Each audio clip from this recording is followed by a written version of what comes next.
Hello everybody, a very good morning to all of you. Welcome to StudyIQ.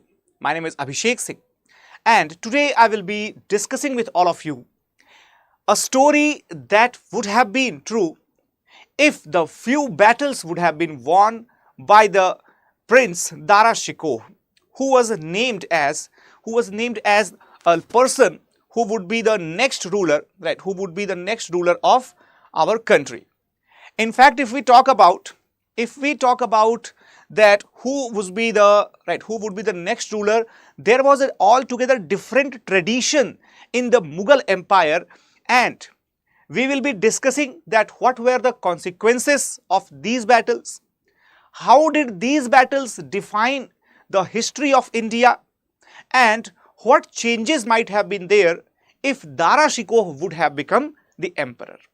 So let's get started in this session. That Darashikoh, why did he not become emperor? So dear students, first of all, let me tell you one thing, that if we are the aspirant, if you are the aspirant of UPSC CSE 2024, so make it sure that you start your preparation on the correct track, the correct path of preparation, which will be provided to you in the 2024 English batch. As you can see, 2024 CSE English batch that we are launching under the program Prelims to Interview, where we will be offering you these courses at a very nominal price of just rupees 30,000. Given that you use this code ASR live, then you will get this particular price. So let's get back to the topic. So what is the topic here? Basically, this picture is representing Shahjahan sitting on his throne and meeting Darashikoh. Darashikoh was the most beloved son of Shahjahan and Mumtaz Mahal. In fact, if I talk about Darashikoh, so if we just take a background, that what were the circumstances? Why did Darashikoh become the victim of this succession war? And how many battles were there in the war? We will discuss all these things. So first of all, let us understand the pattern of succession of the Mughal throne. That is primogeniture versus co-parceners. Remember that in the ancient Indian tradition, there was a rule that after the king, the eldest son of the king will become the successor of the king's kingdom. However, as per the Timurid tradition, Timur, the ancestor of Mughals in Central Asia, as per the Timurid tradition or the tradition of the Timurid family, this system of primogeniture, that is the eldest son being the next in line of the rule, that did not exist. The system which existed there, that was the system of co-parceners. What is the meaning of this co-parcener system? If you remember, then you might have heard that Babur, on his death, he had written in his Wasiyatnama that this kingdom of Mughals should be distributed among all the sons of the Babur, and he instructed Humayun to follow that instruction as well. Similarly, when Shahjahan, he became ill, he became ill, he started having the health issues, and then there were the rumors of his death as well. In fact, let me tell you that Shahjahan since the very beginning had declared that Darashikoh will be his successor once his kingdom or once his rule is over. This thing had already infuriated the other princes who were thinking themselves also as the contenders of the Mughal throne. So what happened, that when there was a rumor of the death of Shahjahan, rumor of extremely poor health causing the death, so there was an instant reaction from the sides of almost every prince. Alright, Shahjahan, he was in fact very much affectionate towards Darashikoh, as I told to you. In fact, because of that reason only, the four major Mughal provinces, let me tell you, the four major Mughal provinces, Dara, Aurangzeb, okay, then Shuja, and Murad. The four Mughal provinces, they were given four distinct locations, in fact, four different parts of the empire to manage. Good morning, Bulbul and Asha, good morning. So, when we talk about Darashikoh, Darashikoh was kept closer to, kept closer to the capital. Where was the capital? Capital was, at Delhi. Capital was at Delhi. Remember that Shahjahanabad, the old Delhi currently, that was the city established by Shahjahan, and therefore it was the Delhi which was the capital. However, Shahjahan usually fared between Delhi and Agra. Mostly he fared between Delhi and Agra. So Darashikoh was given the charge of northwestern provinces, that is from Punjab up to the Kabul region, because Shahjahan wanted Darashikoh to be closer to Delhi, as close to Delhi as possible. Okay. Then coming to Murad. Murad was given the charge of Gujarat and Malwa region. Okay. Gujarat and Malwa region, that was given under the charge of Murad. Aurangzeb was given the authority over the Deccan region. Alright. And Shuja, he was given the charge of Bengal, Bihar, etc. Okay. So the eastern part, that was given to Shuja, western part was given to Murad, southern part was given to Aurangzeb, and northern and northwestern part was given to Darashikoh. Now this was the entire setup during the Shahjahan's reign. Now what will happen? Rajputs will also play a major role, and now let me tell you, there were few major Rajput houses. For example, there was Jaswant Singh, okay, Jaswant Singh of Marwad, okay. Then there was Jai Singh of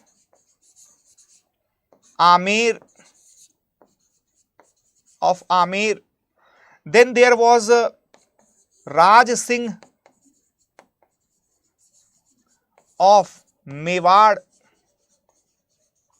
Okay. So there were different Rajput kingdoms, but these three were the major kingdoms who had important roles to play in the upcoming fights. Okay, everyone. So all of you got a very clear idea that what was the background, how was the entire stage set up now. Let us proceed further, and if we observe the family tree of the Mughal kingdom, then let us understand that there were how many children, right? How many children were there after Shahjahan? So Shahjahan is here, as you can see, and Shahjahan, he had Darashikoh, okay, then Shuja, then the eldest daughter Jahan Ara Begum, and Roshan Ara Begum. Roshan Ara and Jahan Ara were the two daughters. Then third son was Aurangzeb, and fourth son was Murad Bakhsh. So 4 sons and 2 daughters were alive, and these 6 were actually fighting for the dominance. However, 4 major dominant sons were basically the major contenders. Okay, the dominant sons were the major contenders. Now good morning, Chandra. Now if we move further and let us understand exactly that who was Darashikoh. Okay, who was Darashikoh? Why are we so much concerned about Darashikoh? What have been different that he had become, if he had become the emperor? So if we talk about Darashikoh, so he was born in Ajmer city, right? In Ajmer city, the city of Chishti Sufi sects. Remember Khwaja Muinuddin Chishti. Okay. In fact, let me tell you that even Akbar was also the follower of the Chishti sect when he religiously followed Sheikh Salim Chishti. All right. So what happened that Darashikoh was born at Ajmer on 20th of March 1615 and he was the eldest son of Shahjahan and Mumtaz. Okay. He was extremely close, as I told to you already, and just because he was not given the, you can say difficult tasks, just because he was not sent in the remote areas, so he had the ample opportunities to learn the different, religious books, to understand and to have a discussion with the religious scholars, to understand the religion, spirituality, etc. Okay. So what happened that at the age of probably 12 years, he became Hafiz-e-Quran. And at the age of 25 years, he wrote a book called as Safinat-ul-Awliya. Safinat-ul-Awliya. This book, in fact, that was actually the collection of the biographies of Prophet Muhammad, of a few important caliph, as well as it also contained the biographies of the famous Sufi saints of India. There were in fact 4 or 5 major Sufi silsilas prevalent in India at that point of time. So Darashikoh had tried to compile the life stories of all of them. Okay, just at the age of 25 years, remember. After that, what happened? He took initiation into the Qadri sect by Mullah Shah of Qadriya Silsila. Qadriya Silsila, that was a very much rational, very much practical silsila among the Sufis. In fact, they were criticized by Aurangzeb as well as some of the orthodox, Islamic scholars. So Islamic clergies did not like Qadriya Silsila because Qadriya Silsila, they used to talk about, basically the unity of Almighty and its creations. Okay, unity of Almighty and its creation. Now tell me, what is exactly the term that is used for that? Okay, I think you all might have heard, right? Wahadat al-Wujud. Have you ever heard of this term? Wahadat al-Wujud and Wahadat al-Suhud. This is not related to the particular topic today, but yes, that is basically related to the Sufism. And Qadriya, they used to believe in the, right, Wahadat al-Wujud. That means the unity of the, or the oneness of the Almighty and the creation. Okay, so that was very rational.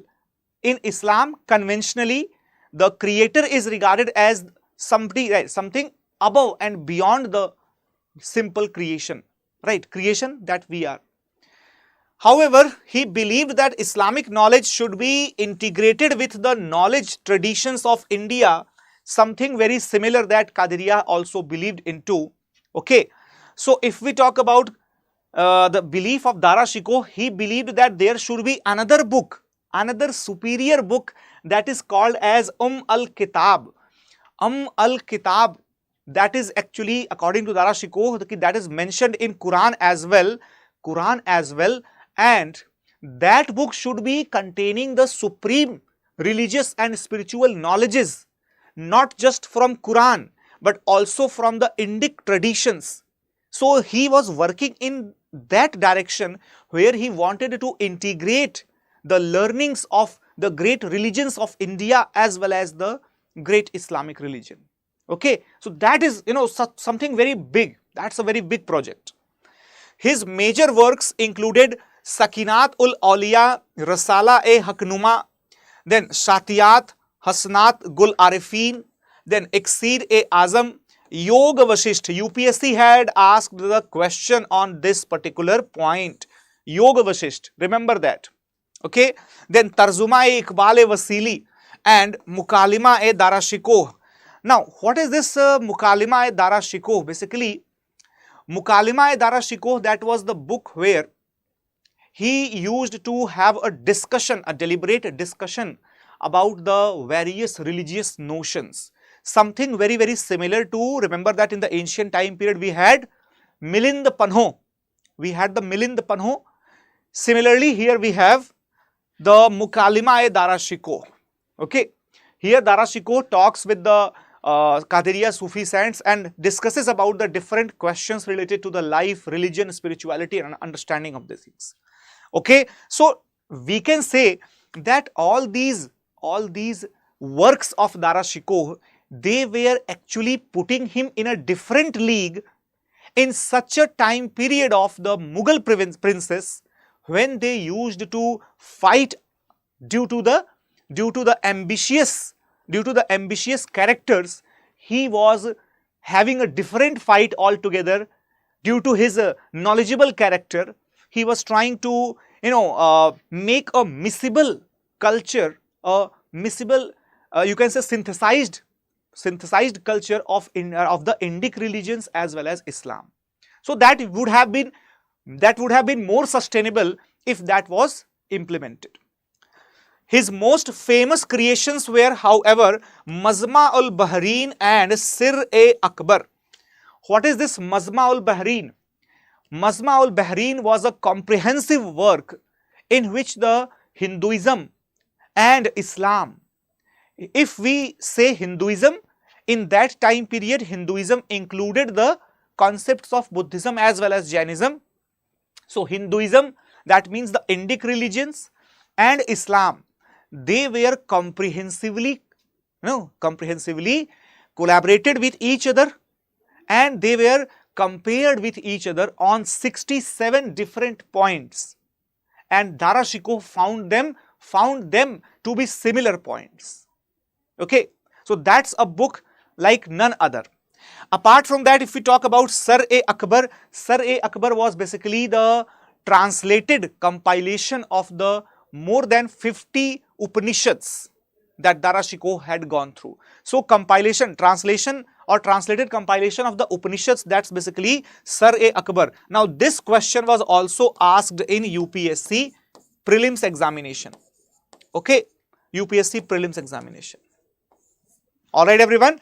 So we can say that Darashikoh was having an absolutely different mindset when it came to the coexistential cultural practices in the Mughal India, particularly the synthesized nature or synthesized evolution of the Indic and Islamic belief systems.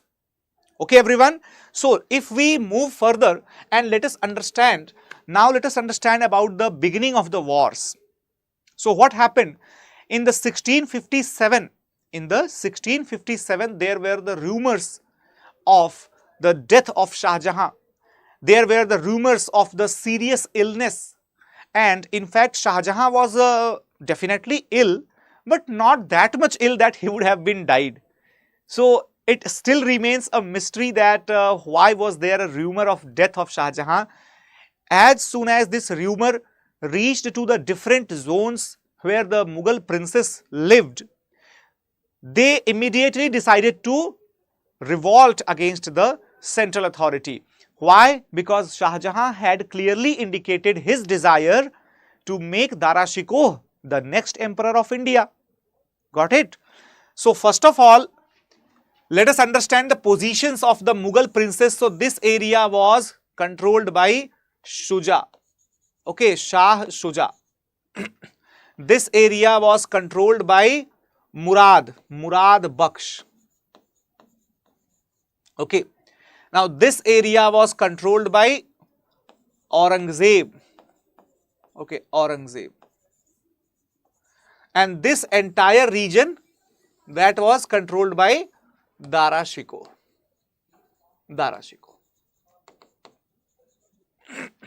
So first of all, what happened? Chandra, he will be kept in captivity much more later. Right now, when these things are starting, Shahjahan was absolutely free. He was just a little bit weak, but not in a position that he wouldn't have even moved like that. Okay, it is just his mismanagement. We would understand that just his mismanagement and lack of control on the ambitious vassals of Shahjahan and on the ambitious clergies of the court, that is because of which Aurangzeb took an upper hand. Okay, so here first of all what happened, Shah Shuja and Murad, these two princes, Shah Shuja and Murad Baksh, they declared revolt against the royal authority. Murad declared himself as the emperor in Gujarat.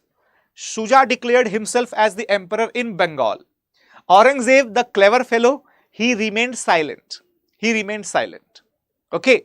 So what happened that Murad Baksh, he was actually promised by Aurangzeb that do not worry. Even I also agree that you should become the next ruler. You are very capable. In fact, I promise you that I will be supporting your challenge to the central authority, and once we will win the battle, I promise you that I will be giving you all the area of the northwest, including everything, Malwa, Gujarat, Kashmir, right, Kabul, everything. Murad was very happy. Actually, he was a foolish person. He was a foolish person. So he became extremely glad that Aurangzeb is with him. So both of them decided to march ahead and fight a battle. However, before these two could have fight a battle, there was the march of Shah Shuja towards the Agra, and Shah Shuja, he was closer to that. Okay. So therefore, one of the Rajput rulers, remember the names I had given in the very first slide. So one of the Rajput rulers, Raja Jai Singh, okay, he was charged with the Mughal army and he was given the duty to stop Shah Shuja, right?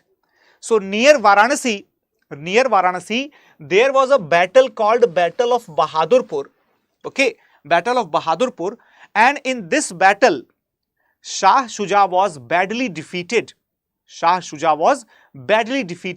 And he had to retreat from there itself. So one challenge to the Darashiko's authority, that was gone. One challenge was gone. Okay. So Shah Shuja, his game was over. Shah Shuja's game was over at this point. Okay. Now coming to the second point, Murad and Aurangzeb. Now Murad and Aurangzeb, these two were marching towards Agra, and Aurangzeb, he had the great support of what? He had the great support of the heavy artillery guns, because he was fighting in Deccan, and Shahjahan had given the best artillery fields guns to Aurangzeb, because the dream of Deccan was also very important for Shahjahan. So he had the advantage of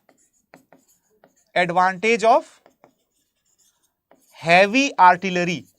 Okay, heavy artillery. Now, if we talk about the heavy artillery advantage, so Murad had army, he had the resources, and he had the entire heavy artillery. So both of them decided to march towards Agra, but there was a person, a Rajput vassal, whose name was Jaswant Singh of Marwad, and he was a very strong contender.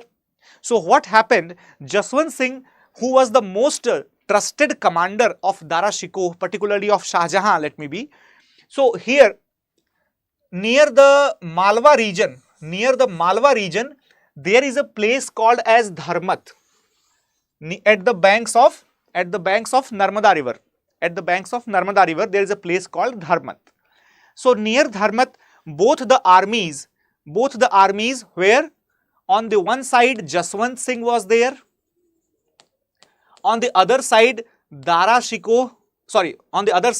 Aurangzeb plus Murad. So these two on the one side and Jaswant Singh on the other side, there was a battle in this. And let me tell you that in this battle, what happened? Jaswant Singh, initially he was fighting very ferociously, and he was on the verge of winning the war. However, there are the stories that when there were the less number of soldiers left with Aurangzeb and Murad, their camp. So Aurangzeb implied a diplomatic step, right? There was a commander in the Jaswant's army whose name was Qasim Khan. whose name was Kasif Khan. So basically, Kasif Khan, what did he do? Aurangzeb actually instigated the religious sentiments in the Kasif Khan, and basically the commander who was actually Islamic follower in Jaswant's army, he separated with the army of Jaswant Singh along with 30,000 soldiers. 30,000 soldiers.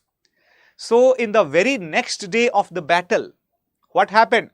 Jaswant Singh's army, it was reduced by 30,000, and Aurangzeb had got a new, fresh army having more than 30,000 soldiers. And not just that. They also knew the battle scheme, the battle plans of Jaswant Singh, and due to which Jaswant Singh was defeated in this battle. This was in fact the most unexpected victory for Aurangzeb and Murad Bakhsh, because they never thought that they would be able to defeat Aurangzeb, but using the angle of religion, right, religious angle and diplomacy, Aurangzeb had given defeat to Maharaja Jaswant Singh. Okay, so basically this battle proved to be very, very decisive, because after that what happened? After that, Darashikoh himself had to defend the throne, because Jaswant Singh, he was humiliated because of that defeat, and he had left for Jodhpur. Okay. Now, when Aurangzeb and Murad, they both reached near Agra, and there is a place near Agra called as Samugad. There, the armies of both of them, they fared with each other. And in this battle also, again, let me tell you, Aurangzeb was very lucky fellow. In this battle also, Darashikoh, his army was doing very good. He was almost on the verge of winning the battle, But as I told you that Darashikoh had a very poor training of being a commander. So he did not have the idea that changing his seat at the very last moment will be confusing for the soldiers of his camp. But I do not understand why he was actually sitting at the back of the elephant, protected by the guards from all the side. Suddenly he decided to get off the back of the elephant and start sitting in the horse rat. So basically, the horse cart that was basically built for carrying Darashikoh, that was not used by him, but he decided to use that in the middle of the battle. Now that baffled the soldiers. They thought that Darashikoh is killed, and that is why he is not visible at the top of the back of the elephant. So they started running away. They started retreating back. Okay. Now that created huge confusion, and the armies of Aurangzeb, which were losing badly, they suddenly took the charge up, and they decided to march, and simply marched, chasing the armies of Darashikoh, and the Agra fort, that was besieged, that was captured. Alright. So that means from here, due to his own foolishness, Darashikoh had to lose the battle that he might have won very easily. Okay. So after that, when Agra was besieged, first of all, Shahjahan was kept as captive. Now here, Chandra, here Shahjahan would be arrested and would be kept as a captive, and only the Jahan Ara, the eldest daughter of Shahjahan, only she would be allowed to meet the emperor. Nobody else. Aurangzeb never came back to see Shahjahan if he was alive or not. Okay. In fact, Shahjahan would be living for another 8 long years. Right? That would be his misfortune. After that, what happened? After that, now Aurangzeb became the emperor after this battle of Samugad. Remember the name, this battle of Samugad. After that, Aurangzeb, he did his first coronation, right? His first coronation. Got it, everyone? First time coronation was done after the battle of Samugad, and he had not become the full-time emperor because Darashikoh was alive. And still, when Aurangzeb took the throne after the Battle of Samugad, various Rajput rulers, they shifted their sides. Earlier they were supporting Darashikoh, now they would start supporting Aurangzeb. Look at the change. I am telling you that how did Darashikoh not become the emperor? Rajputs, they changed their support because their support was not for any prince, not for any king. Their support was for the Mughal throne. Understand the meaning here. Mughal throne. The throne was being supported. Whosoever, exactly like the IAS officers, whosoever will be sitting in the chair of the minister, that person will be given help. Person will be helped by the IAS officers. Exactly like that. So Rajputs shifted their support towards Aurangzeb because he had become emperor now. Okay. Now, what happened? There is a place called as Khazwa. Okay. There is a place called Khazwa. Now, what happened? Actually, Darashikoh would be leaving the Agra region and would be running away towards Gujarat for the safety. Okay. So this place Khazwa, at this there would be a battle. There would be a battle between Aurangzeb and Shah Shuja. Okay, Shah Shuja. Now here let me tell you one thing, that basically Shah Shuja, he had no chance of winning against Aurangzeb. Still he wanted to give a final try, win a final try. However, what will happen, that Aurangzeb will defeat Shah Shuja and Shah Shuja will run away. This was just a time pass battle, that's why it's not very important. Okay, Chandra. Now coming to the Battle of Devrai, now this will be the most significant battle that will determine the fate of the entire country. Why so? Because in this battle, finally, this Devrai, this battle, what will be the result? Okay. If we talk about the Battle of Devrai, that will be the determinant battle which will reduce Darashikoh's status to a mere fugitive, right? An absconder who will not be even able to be stand before the challenge of Aurangzeb. So from the crown prince, he became a fugitive in this battle, absconder in this battle. The Battle of Devrai, that was the ultimate battle which determined the fate of the entire Hindustan, that Darashikoh will never ever become the emperor. So he ran away from the battlefield and started hiding from place to place. He got shelter in a place called Dadar in Afghanistan. However, the Amir of that area was also a servant of Aurangzeb, he was also an ex-friend of Darashikoh. So friend of Darashikoh in past, but currently he was serving Aurangzeb. That thing Darashikoh did not know. He thought that he would be a friend to him. But that person, what did he do? He informed Aurangzeb Alamgir about the location of Darashikoh, and Dara was captured. He was brought to Agra. Okay. First of all, he was brought to Delhi and then Agra. Why? Because Shahjahan was kept as a prisoner in the fort of Agra only. Okay. So what happened, that Darashikoh was simply kept as a half naked prisoner. He was humiliated. He was asked to be hit by every passing citizen here and there. The clergies of the Islamic supporters in the Aurangzeb's court, they decided to give the harshest of the punishment to Darashikoh because he was doing all the kufr that was banned in Islam. All these things. So ultimately he was beheaded along with his sons, and after getting his head, Aurangzeb decorated that Aurangzeb decorated that and sent it to Shahjahan as a gift. Now that was the heights of cruelty that Aurangzeb did.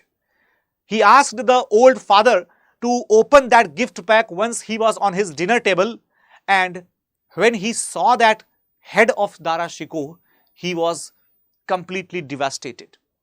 Right.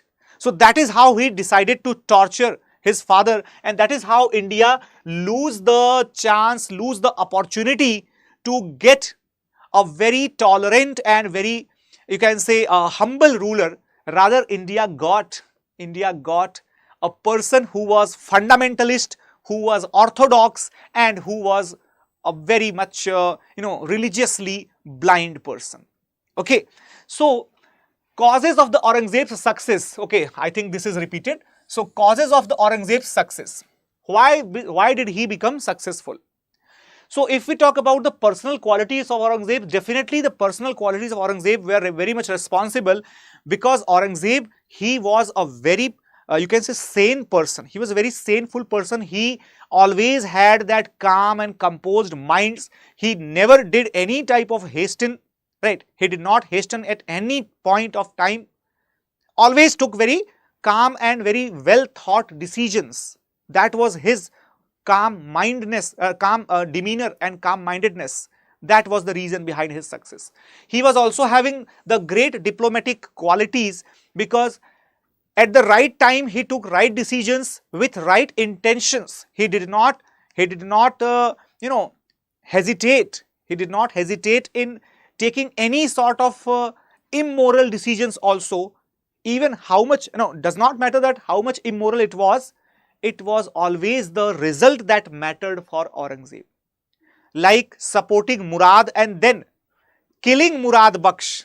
Remember that after capturing the Agra fort, after getting the coronation, he killed his own brother Murad Baksh, who was supporting him throughout the battles. And when another brother Shah Shuja, when he heard about the result of Murad Baksh, that how was he captured and killed, simply Shah Shuja decided to abscond. He decided to run away, and till today we do not know that where was he actually there, right? Where was he actually present? So diplomacy of Aurangzeb and the steps that he took, that was the reason. Lack of unity in the Darashiko's camp. In fact, let me tell you that the Rajputs, Dara would have thought that Rajputs would be true to their words. They would be supporting Darashikoh till the end of their life. But Darashikoh did not realize that Rajputs were not supporting Dara. They were supporting the Mughal throne. And that's why Darashikoh could not even keep his camp united. His staunch supporter, Maharaja Jaswant Singh, even he did not support Darashikoh in his last battle. Okay.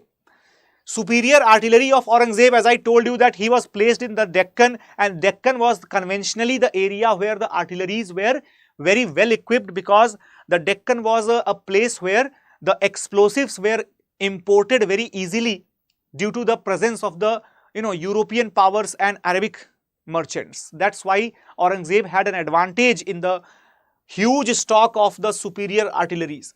Then weakness of Shahjahan was another reason. Shahjahan, he was alive. Had he been influential enough, had he been impartial enough, he would not have let these things to happen. He would have controlled the army and the major portions of the army. But let me tell you that due to the liberal attitude of Shahjahan and Darashikoh, Shahjahan had become very liberal in the end, towards the end part of his life. So Darashikoh, who was almost on the verge of becoming a Hindu, the clergies, the religious clergies, they did not support Darashikoh at all.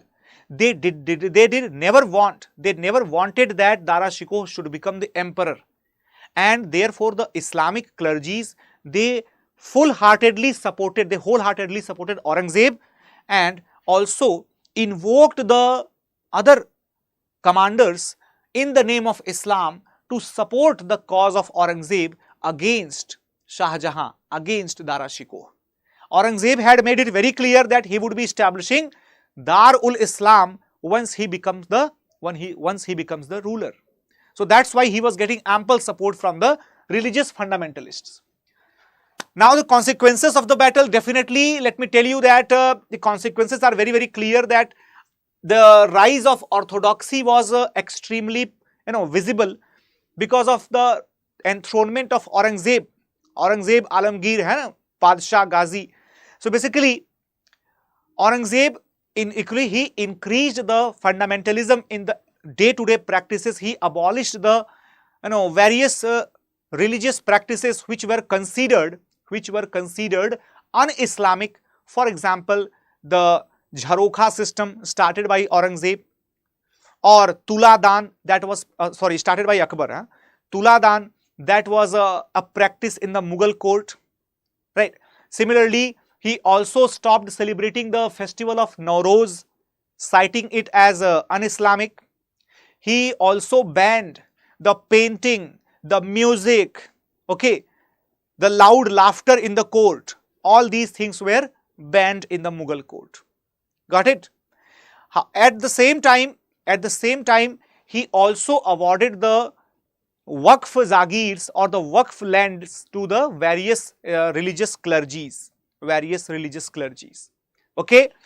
In the same time, we would also see that his policies towards the other religions, they were extremely fundamentalist, and in fact, due to the numerous mischiefs of Maharaja Jaswant Singh, he completely, he ordered to destroy the temples of the Marwar completely. But at the same time, Jaswant Singh was also very able diplomat, so he somehow defended that order. Okay, so all these things, okay. Now, after that, rewards and accolades to the supporters of Aurangzeb, he awarded the supporters who were actually in the favor of Aurangzeb. In fact, not just that, if we talk about the supporting kings or the supporting rulers, Aurangzeb would be generous towards them in order to increase their Jagir or in order to provide them more autonomy, something like that, okay. So, beginning of the quest of Deccan, Aurangzeb decided his entire focus to be shifted on the Deccan, so that now the Deccan, which was the single challenge left in front of Aurangzeb, he completely devoted himself towards the Deccan, okay. And that decision of Aurangzeb, that would be hampering the chances of Hindustan. Even at present, we are not able to get rid of the works or the shadows of the works done by Aurangzeb. Such was his impact on the history of India. Such was the impact of Darashikoh not becoming the emperor of India. Sulah-e-Kul. What is Sulah-e-Kul? Basically, Sulah-e-Kul was the coexistential principle for all the religions that was initiated by Akbar in the Mughal history, but that was almost derailed, completely derailed from the track by Aurangzeb. Okay, everyone. So I can say one thing, that had Darashikoh become the emperor, the history might have been completely different, and that's why these battles, they deserved to be the part of our series on the battles, where we are studying those battles which reshaped the history of India. Alright, everyone. So I hope that these battles, these battles might be very much helpful for all of you. And not just that, if you are able to understand, right, if you are able to understand these things to be useful for your preparation, so you can also join us for the full time, as you can join our prelims to interview batches which are targeting 2024. These batches are available in the English medium as well as in bilingual, or also in the Hindi medium. So guys, you can use this code ASR Live to get a huge discount, and that will be the price of the course, only rupees 30,000 if you are using this ASR Live code. Okay, what is the code? ASR Live. So thank you so much for attending the session, guys. If you want the PPTs or the PDFs of this particular session, so you can join our Telegram group as well. Thanks a lot. Let's meet tomorrow in the next episode of this series. And do not forget to share this session with your friends also. If you find this useful for you or your friends or for your preparation, you can definitely share this with all of your colleagues and friends. Thanks a lot for watching it. Take care. Let's meet tomorrow in the next part. Till then, bye-bye and Jahan. Thank you.